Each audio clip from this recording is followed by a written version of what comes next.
Hey everyone, welcome back. Ready to unlock some next level skills and kind of like future-proof your career in this whole digital world? Absolutely. We're talking about going from, okay, I know the basics, to bring on the digital revolution. I'm ready. I like that energy. Yeah. And the good news is it doesn't have to be this big scary thing. We've been doing a deep dive into some career development stuff. And honestly, it's all about building good habits and approaching this whole thing strategically. 100%. And the cool thing is, a lot of these strategies, they kind of work together, Yeah. like puzzle pieces. Yeah, totally. So from what we've gathered, there are 5 big things that keep coming up. Online courses, staying updated on trends, actually practicing those skills, finding a mentor, and then showing off your skills in a portfolio. So let's start with online courses. There are so many platforms now, Coursera, Udemy, LinkedIn Learning. It's almost overwhelming. It can definitely feel like information overload, for sure.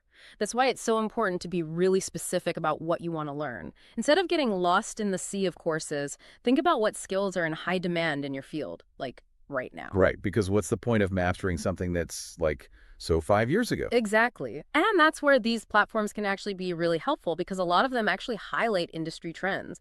LinkedIn Learning, for example, does a great job of showcasing what's hot and what's not. Speaking of LinkedIn Learning, I actually used it last year to brush up on my presentation skills. Oh, really? How'd that go? It was amazing. I used to be terrified of public speaking, but that course, it walked me through everything, step by step, from crafting a narrative, to handling Q&A without totally freezing up. See, that's awesome. You took that first step and look at the results, and it actually ties in perfectly with our next point, staying updated. You don't have to be a tech genius, but being aware of the trends that could impact your work, that's huge. Okay, but how do you even do that? There's so much information out there. How do you not get completely overwhelmed? Yeah, it's a delicate balance, right? The key is to be choosy about where you get your information. Instead of trying to read every tech blog under the sun, subscribe to a few, really good industry-specific newsletters. Ooh, I like that. They kind of curate everything for you. Exactly. It's like having your own personal tech digest delivered straight to your inbox. Even setting aside, 15 minutes a day to skim those can make a huge difference. It's like those Spark Notes, but for the ever-evolving world of tech. Okay, so we're taking courses, we're staying in the loop, but what about actually putting all this new knowledge into practice? Oh, that's the fun part. It's like learning a new recipe. You wouldn't just read about it, you'd get in the kitchen and experiment. Same goes for digital skills. Learning a cool new spreadsheet formula. Don't just leave it there in your notes, try it out on your actual budget. Ooh, I love that. It's like real-world application. It makes it so much more meaningful.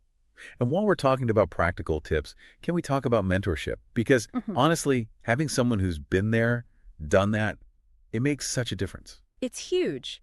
A good mentor can give you insights that are tailored to your specific career goals, offer feedback on your work, maybe even open doors to opportunities you didn't even know existed. It's like having a shortcut through the digital jungle. Someone who's already navigated all the twists and turns. Precisely. And the best part is, you probably already know some amazing potential mentors. Don't be afraid to reach out to people you admire in your field.